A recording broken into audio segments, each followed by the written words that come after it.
Hello everybody, welcome to Mean Fit and Lean. Yesterday was my birthday, and I celebrated by going out to the French restaurant. There was an incident at the restaurant. Well, folks, they didn't have sweet tea.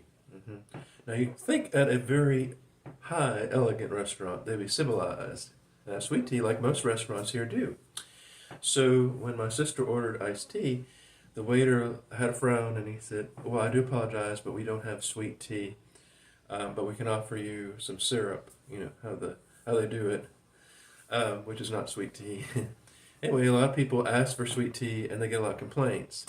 But the owner of the restaurant says this is a French restaurant, not American, and we're not gonna give you all sweet tea.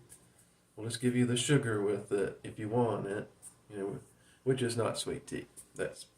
It's just tea with sugar. Anyway, so I left. I didn't think they would see it. I left a 1-star review at the table. And as I was leaving, and all I said was, they don't have sweet tea. And as I was leaving, the manager said, "Is everything okay? Because we saw a 1-star review from your table." And I said, "A 1-star review? Oh, I'm sorry. I meant to give a 4-star review. My hand slipped." Anyway, I apologized because the waiter was awesome. Okay, he was awesome. And I think he was very heterosexual, which is kind of rare to get a waiter that's not a little bit light in the loafers. But he was really good, and he didn't do anything wrong. And he did apologize for lack of sweet tea. But it was on my birthday. I don't have sweet tea any other time of the year, but my birthday I kind of wanted sweet tea. So I apologized, and I got rid of my review, and I apologized to the manager. I don't want to be one of those difficult Karens. They probably think I'm a Karen for giving a 1-star review. I didn't ask to speak to the manager or anything, but you know how people are these days. They'll call anyone a Karen who doesn't act perfect in customer service, and I do not. I always treat people that work in customer service or service-oriented jobs, I do not look down on them at all. In fact, I respect them. I know how hard it is to please, to work in those jobs. It's very demanding, and they don't get paid a lot. So I respect the job. I just was disappointed on my birthday. So I fixed it, and I was thinking leaving a 1-star review was a little bit vindictive and something a woman would do. I don't want to be female-minded, so I corrected the situation. I just want to get that out there. So believe me, folks, the businesses do read the reviews. You can't just do it anonymously. And also my name was attached to the reviews, so... Anyway, long story short, I learned my lesson. Anyway, folks, a little bit of a health update. I saw Dr. Cohen, the Jew doctor, and he's a general surgeon, and he wants to take out my gallbladder because he thinks all my health issues are related to my gallbladder, because I've had 2 CAT scans, and I don't have cancer. I don't have cancer or anything. I don't have nothing's really wrong with my heart. I've done. Even though I had heart symptoms, they they test everything. And I saw 2 cardiologists, I saw 2 gastroenterologists. But I don't want to have my gallbladder removed because I feel like a gallbladder is your luxury organ. You don't really need it, but it's kind of like a luxury to have. And if you get rid of your gallbladder, it's like taking out the AC in a car. You don't really need it, but it's nice on a hot day, right? So I don't want to get rid of Mr. Gallbladder. I think I need him in there. But they looked at my CAT scan. I've got gazillions, gallstones. And that happens when you lose weight and regain weight.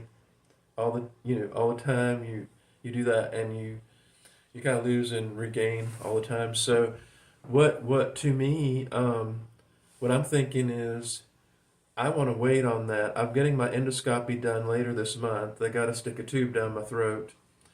And I think the gastroenterologist, and I think he's right, I think actually it's a stomach ulcer. Stomach ulcer can do, because I've had gallbladder pain before when I was 18, and it's very different, and it's just different feeling. I've been on the floor in pain with, when I was in my early 20s, if I ate cheesecake or something, I would be on the floor with horrible abdominal pain, where I should have gone to the emergency room, but I didn't because I was 23. But I'd be on the floor and like, ugh, it was, the cramping was so bad, and I had to take milk of magnesia finally helped.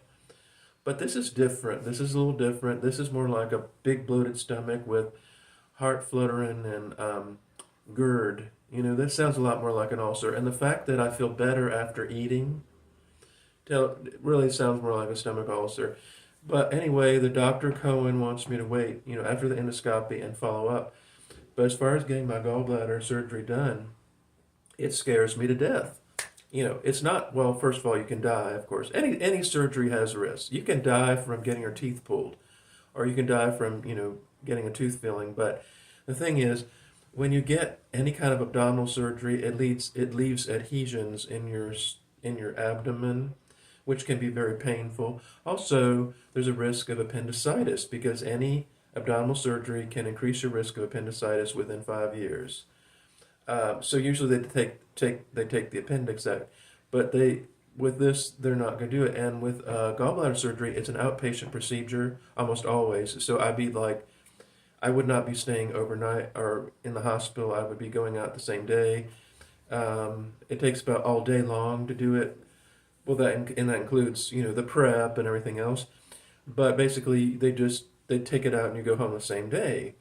But there's always a risk of infection. There's a risk, many other risks involved. And a lot of people say after removing their gallbladder, they feel worse. So I don't know if I want to, and I'm not saying this doctor is greedy, just because his name is Cohen, by the way. I'm not saying this doctor is greedy, but I'm saying that I don't know how safe I feel doing this. I respect this doctor. He's very smart. I think he's on to something. I could be having gallbladder issues, but I don't know about removing it. So I think that he's just very eager to do it because that's his specialty. And whenever you go to a doctor and they specialize in removing gallbladders, if you go to a heart doctor that specializes in looking at the rhythm of your heart, they're going to be focused on that. Even if it's not that, they'll think it's that because that's how their mind works. And the general doctors, who are your general practitioners, they might be thinking too broadly. They might be thinking, well, it could be this, it could be that.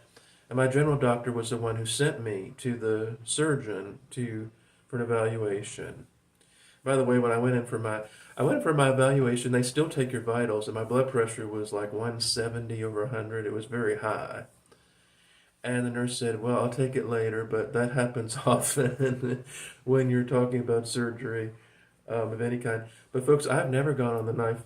The only surgery I've ever had in my life is a colonoscopy, and that's not really surgery.